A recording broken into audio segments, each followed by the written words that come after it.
Юу хайцтай бэ? Сая Яг нэг бас нэг яарад бас хальцсан. Юу ясангүй.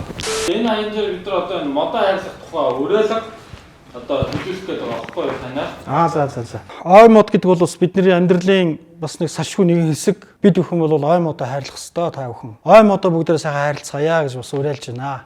Жоон дэлгэрэнгүй та хэлээдэг яриад өгч төхөө. Дэлгэнгөө. Тэ энэ арай л богинохон явах гэдэг байна. За бараг товчроо утсан дээр юм шүү. Тэгээ харин нөгөө ингээд дэлгэрэнгүй хооч нэг тоодгүй байлаа шүү дээ. Тэр тэгээд шийдэлдэгчгүй. Тэр юм чинь тийм чухал юм чинь их авчилцдаггүй байлаа шүү дээ. Тэгээд яах вэ? Тэгээд тэр баасаар тэр нөгөө тийч тэгэл нэг ховд шиг жижиг сажиг дуйлаа юм бол тийм юм чинь бол ингээд шийдэлдээд байгаа байхгүй юу?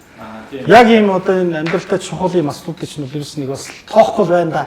Тийм юм шийдлээд ингээ айгүй хандлтаа тэргээд дэвэргээд байгаа нүн. Гэхдээ бас ингээд нөгөө модны тухай бас нөгөө ойлгох хүмүүс нь бас байгаа байна. Одоо энэ асуудлыг одоо л иргэдээ сануулж ярьж өгөхгүй бол одоо болохгүй болчиход байгаа. Хэцүү үнээр хэцүү байна шүү те. Тэгээ та жоон дэлгэрэнгүй. Тэгээд өөрөө бодсон уу сайхан. За. Ой мод бол дэлхийн уушиг хүчил төрөгчийн үйлдвэр. Байгалыг агааржуулагч. Ой мод бол амьд байгалыг их. Та нар боддоо нэг хүн 18 мод тарихад амьдралынхаа туршид амьсгалсан агаараа буцааж ихтэлхийдээ бэлгэлж байна гэсэн үг. Тийм болохоор бид нар ой модоо хайрлан хамгаалцгаая. Тэр бүм мод үндэсний хөдөлгөөн байгалаа бүтээй.